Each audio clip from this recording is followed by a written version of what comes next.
যদি মানুষ এবার ভোট দিতে পারে তাহলে ইসলামী দলগুলো মতের ঊর্ধ্বে উঠে এক হয়ে নির্বাচন করবে, এমনটাই বলেছেন জামায়াতের সেক্রেটারি জেনারেল অধ্যাপক মিয়া গোলাম পরোয়ার। শুক্রবার খুলনার ডুমুরিয়া উপজেলার শাহপুর আন্দুলিয়া ফুটবল মাঠে জামায়াত ইসলামীর উদ্যোগে ছাত্র গণজামায়াতে অংশ নেন তিনি।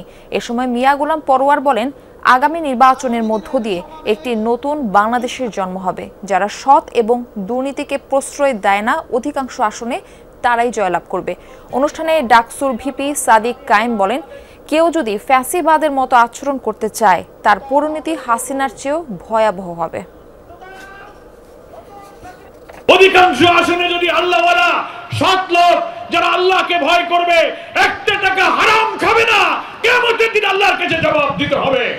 এই ভয় যার অন্তরে থাকবে, এমন নেতৃত্বকে যদি ভোট দেওয়া যায়, আশা করা যায় নতুন বাংলাদেশ আমরা নির্মাণ করতে পারবো।